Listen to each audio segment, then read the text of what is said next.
La diabetes es una de las enfermedades crónicas más importantes a nivel mundial. En 2020, tras la llegada del COVID-19, la diabetes se posicionó como una de las principales comorbilidades, impactando aún más en la salud de los pacientes que viven con ella. Un conocimiento actualizado y manejo oportuno nos permitirá mejorar la calidad de vida de nuestros pacientes.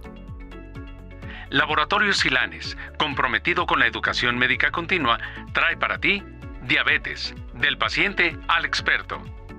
Controversias actuales en la seguridad cardiovascular de antidiabéticos orales. Mucho gusto, soy la doctora Ailín González Montiel, responsable del área de metabolismo del Laboratorio Silanes. Como parte de nuestro compromiso por la educación médica continua, es un honor y un gusto para nosotros contar el día de hoy con la compañía del doctor Carlos Albarrán de Regil, quien es médico internista y actual presidente del Colegio de Medicina Interna del Noreste, jefe de Departamento de Medicina Interna del Hospital de Alta Especialidad UMAE 25 del IMSS, además de ser profesor de la especialidad de Medicina Interna, y cuenta con un posgrado de enfermedad cardiometabólica. Tenemos el gusto también de que es miembro de la Asociación Americana de Diabetes. Doctor Carlos, muchísimas gracias por estar aquí con nosotros. Gracias, doctora Ailín González, y gracias al laboratorio Silanes. Nos gustaría que nos comenzara a hablar acerca de cuál es el panorama actual en diabetes al que nos enfrentamos como médicos y especialistas el día de hoy. ¿Cuáles son los aspectos fisiopatológicos más importantes? ¿Cómo es que lo viven los pacientes? Pues es un problema de salud pública, es un problema mundial. Actualmente tenemos aproximadamente más de 440 millones de personas que padecen diabetes en el mundo y se espera que para el 2025 este número ascienda a 540 millones.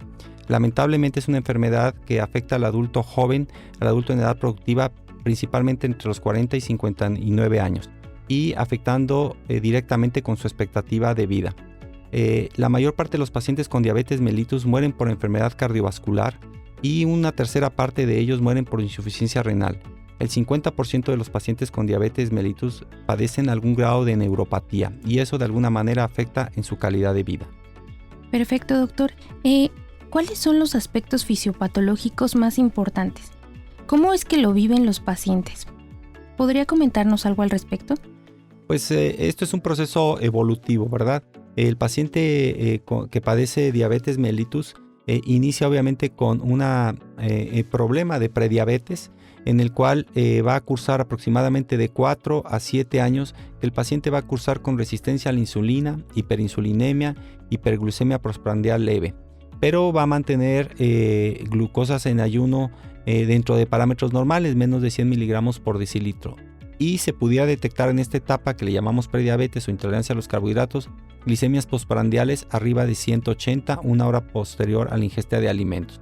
Después de este tiempo en que el páncreas estuvo sometido a este estrés, el paciente puede debutar ya con diabetes mellitus, en donde va a haber un fracaso de la célula beta, prácticamente el 85% de la célula pancreática tiene cierto daño, y entonces ya no tan solo vamos a tener hiperglucemia postprandial, sino hiperglicemia en ayunas. Y entonces el paciente cumplirá los criterios conocidos como dos glicemias arriba de 125 miligramos por decilitro en ayunas, o una glicemia postprandial arriba de 180 después de una carga de glucosa o después de una hora de alimento. Y entonces hacemos el diagnóstico de diabetes mellitus. Doctor, ¿cómo aterrizaríamos estos eventos fisiopatológicos en un paciente con diabetes? Pues si presentamos una mujer de 54 años con un diagnóstico de 1 año de evolución de diabetes mellitus, que haciendo un paréntesis, en México cuando nosotros diagnosticamos por primera vez a un paciente con diabetes mellitus, generalmente ya tiene de 3 a 5 años que tiene algún trastorno glucémico, pero no se había diagnosticado. Un índice de masa corporal de 28. Recordemos que en México somos el primer lugar a nivel mundial en obesidad, no tan solo en adultos, sino también en infantil, por lo que un índice de masa corporal arriba de 28 va más o menos con el fenotipo de la mayor parte de nuestros pacientes, y que se encuentra en tratamiento con metformina 800 miligramos 2 veces al día, al momento sin complicaciones micro y macrovasculares, con buena tolerancia al medicamento, y que sus laboratorios generales, biometría normal, una glucosa en ayunas de 150 miligramos por decilitro, un funcionamiento renal normal, con una creatinina de 1.0, con un perfil lipídico aceptable, con un colesterol de 130 miligramos por decilitro y unos triglicéridos discretamente arriba de lo normal, lo que va de la mano con esa glucosa en ayunas, porque recordemos que todo paciente con descontrol metabólico generalmente tiene elevación de triglicéridos. Y un general de orina normal, al momento no hay microalbuminuria, que sería uno de los principales marcadores del deterioro renal, y una hemoglobina glucosilada en 8.0. Doctor, ¿cómo trataríamos a esos pacientes? ¿Qué controversias existen actualmente sobre la seguridad cardiovascular de estos antidiabéticos orales y cómo aterrizarlos a la problemática clínica actual? Definitivamente en todo paciente hay que establecer y conocer el mecanismo de acción de los medicamentos. En el caso de diabetes mellitus, recordamos que una de las principales alteraciones que tenemos es el efecto incretina que se ve alterado. Nosotros al ingerir un alimento se liberan incretinas que actúan a nivel pancreático directamente estimulando la célula beta para producir insulina y por otro lado bloqueando la célula alfa productora de glucagón, lo que va a producir una disminución del mismo, que es una hormona contrarreguladora, lo que va a permitir un mejor funcionamiento de la secreción de insulina por el páncreas. Obviamente la secreción de insulina va a provocar un incremento de la captura de glucosa a nivel del músculo, una disminución en la producción hepática de glucosa a nivel de hígado y esto aunado con una disminución en la secreción de glucagón y esto va a ir de la mano con una homeostasis de la glucosa. Pero también debemos de conocer que esta incretina circulante que se encarga de la producción de insulina en un 85%, la vida media de ella está mediada por la enzima dipeptidilpeptidasa, que esta degrada a las incretinas. Por otro lado, tenemos el efecto también de metformina, que metformina es la piedra angular hasta el momento del tratamiento de los pacientes con diabetes mellitus. Recordemos que metformina disminuye de alguna manera la secreción de glucosa a nivel hepático, inhibiendo la gluconeogénesis y también nos aumenta de alguna manera los niveles de GLP-1 a nivel general. Y tiene propiedades sensibilizantes a nivel de hígado y músculo. Si juntamos 2, 3 o 4 mecanismos diferentes dependiendo del fármaco con el que estemos hablando, pues obviamente vamos a tener mucho mejores resultados en el manejo, en el control de diabetes mellitus. En la evaluación de nuestro paciente, con los parámetros que vimos, tanto físicos como bioquímicos, encontramos que tenemos un paciente que presenta diabetes mellitus 2 fuera de metas, porque tiene una hemoglobina glucosilada arriba de 8, tiene un descontrol leve, eso sí hay que decirlo. Al momento no hay complicaciones micro y macrovasculares, que es muy importante establecerlas en cualquier paciente que se presenta de primera vez o durante la evolución del mismo, que requiere un ajuste de tratamiento y hay que establecer metas de control.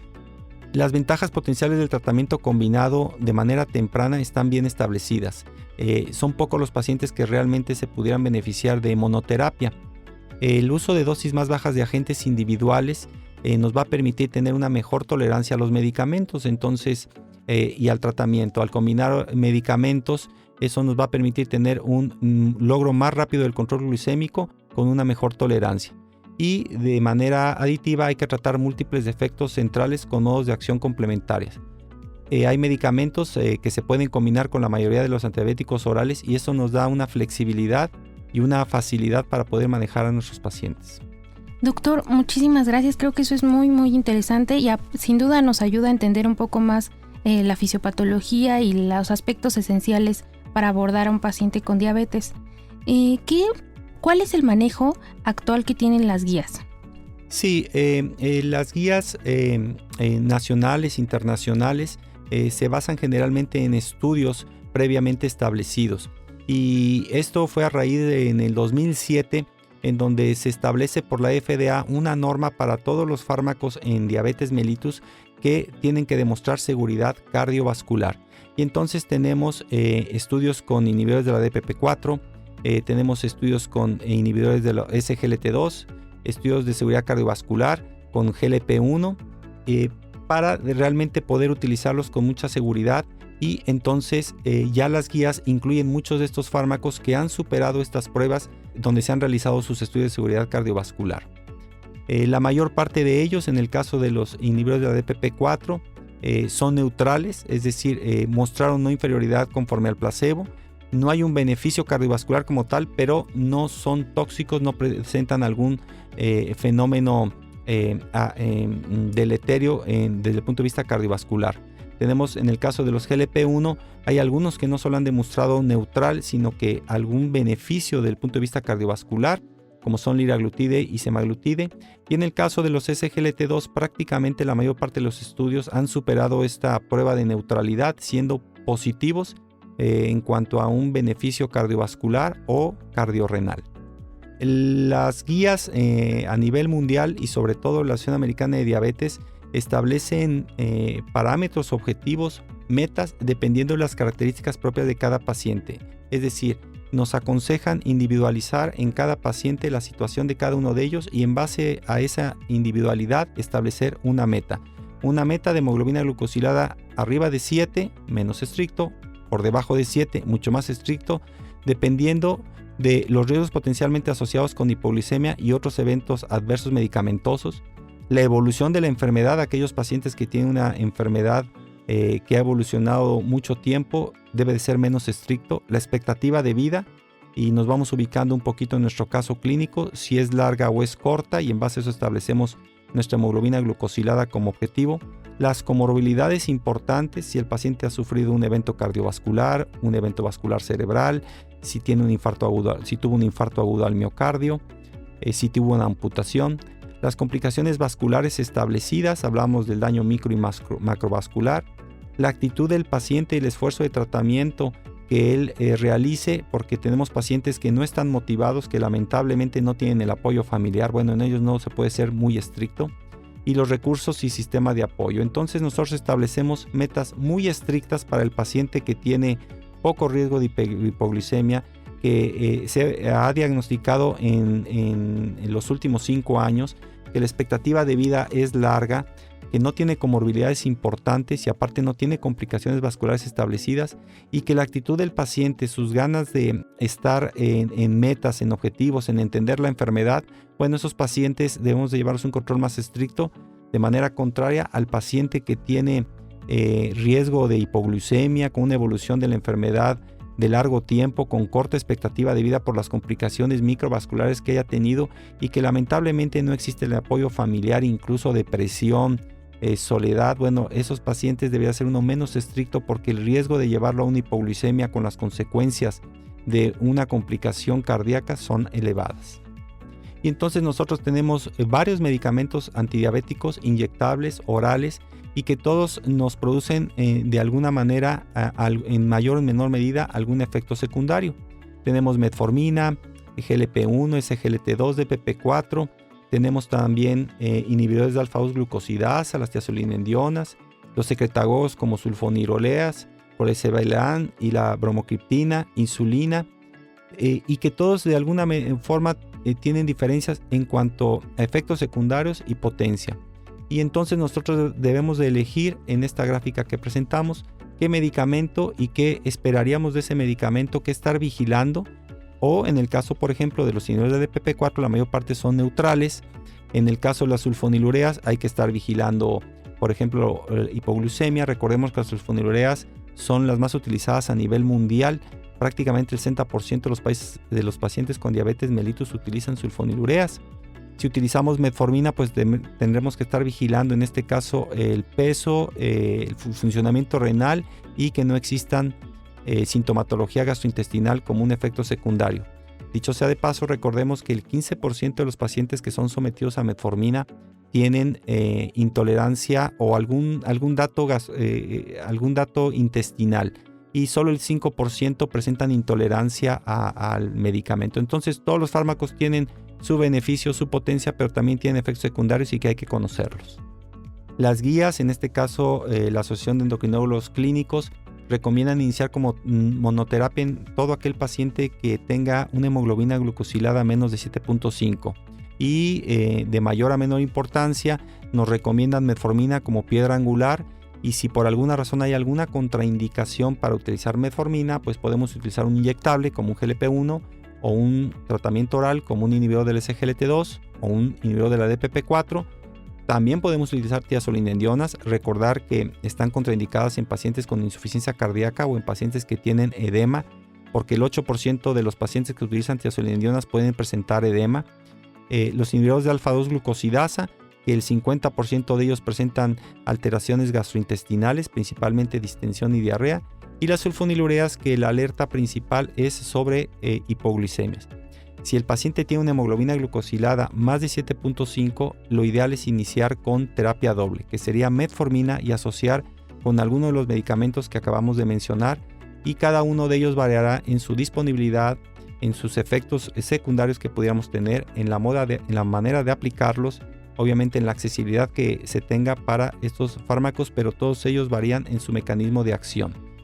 ¿Por qué esta recomendación? Porque entre más agresivos seamos, y hablamos de agresividad en cuanto al control que tengamos del paciente de manera temprana, lograremos una disminución en cuanto a las complicaciones que podamos tener a mediano y largo plazo.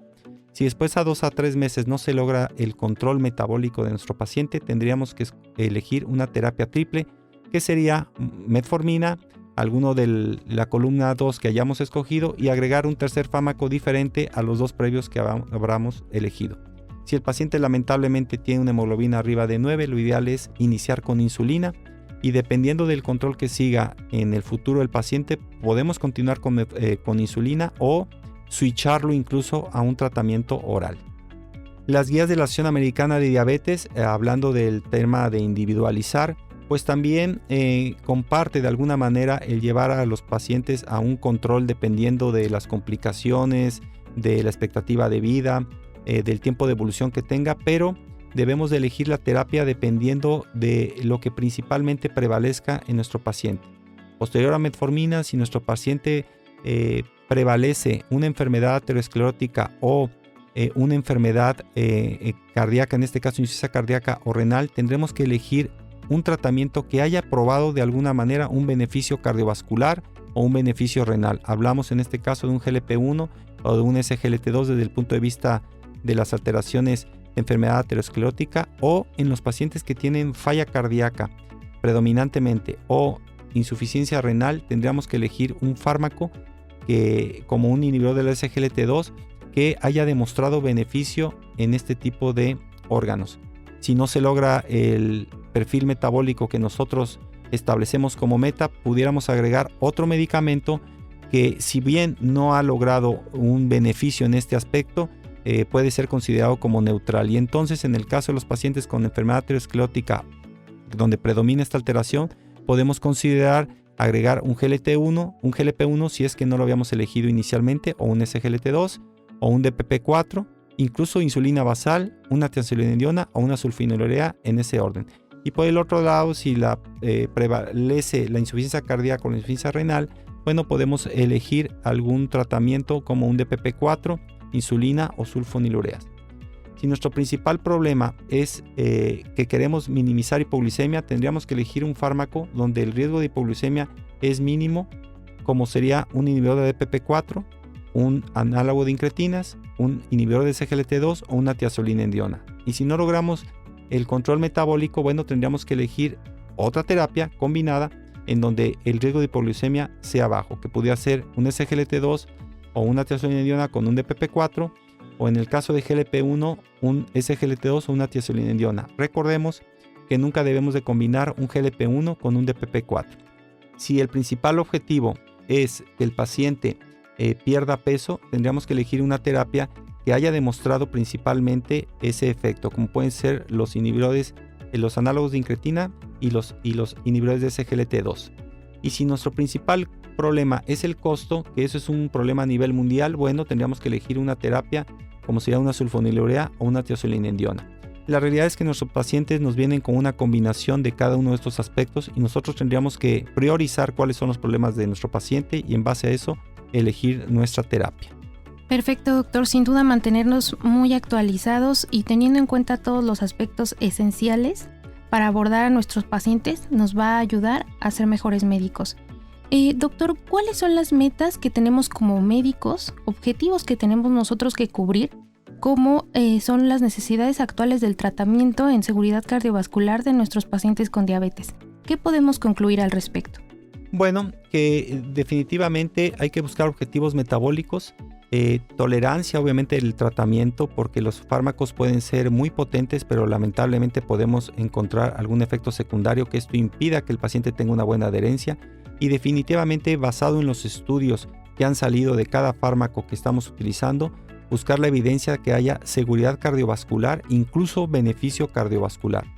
Es imprescindible evitar hipoglucemia y la ganancia de peso como dos puntos muy importantes en diabetes. Recordemos que el 85% de nuestros pacientes ya tienen de por sí sobrepeso, y la hipoglucemia, sobre todo en pacientes que tienen larga evolución con esta entidad, lamentablemente puede desencadenar un evento cardiovascular severo.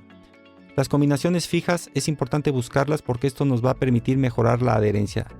Es importante que en gran parte de la evolución de la diabetes mellitus consideremos estas combinaciones porque nos va a permitir prolongar precisamente la adherencia que tenga el paciente a su tratamiento y el control metabólico que irá de la mano. Es imprescindible seguir recomendaciones de las guías que se están actualizando año con año, inclusive en un año puede haber nuevas actualizaciones porque estas son orientadoras. E iniciar la terapia combinada en la mayor parte de los pacientes, ya que la mayor parte de ellos nos llegan con hemoglobinas glucosidadas arriba de 7.5. Solo una pequeña parte los encontramos realmente con hemoglobinas glucosidadas menos de 7.5 y ellos, bueno, se pudieran beneficiar de monoterapia. Y es muy importante establecer metas individualizadas, hacer el traje a la medida a cada paciente en su tratamiento, tanto el tratamiento no farmacológico como sería el plato nutricional, el ejercicio, la disminución de la ingesta de sal, y bueno, el farmacológico como sería ya escoger el tratamiento que sea accesible para este paciente y que lo lleve a las metas que nos hayamos establecido. Perfecto, doctor. Le agradezco mucho todas sus recomendaciones. Sin duda son fundamentales para tener una práctica médica adecuada y apoyar al paciente, además de individualizar una terapéutica que se apegue a establecer todos estos objetivos metabólicos, una tolerancia adecuada y una seguridad cardiovascular, que es esencial para el manejo de todos estos pacientes con diabetes. En nombre de Laboratorios Silanes, los invitamos a continuar con esta serie de podcasts, las cuales abordarán temas fundamentales para la práctica clínica de todos los médicos y especialistas. Doctor Carlos Albarrán, muchísimas gracias por estar aquí con nosotros. Es un gusto poder compartir todos estos conocimientos con los demás médicos. Gracias a usted, doctora González, y al Laboratorio Silanes por esta innovación. Diabetes del paciente al experto. Laboratorio Silanes, haciendo de la vida una historia saludable. Gracias.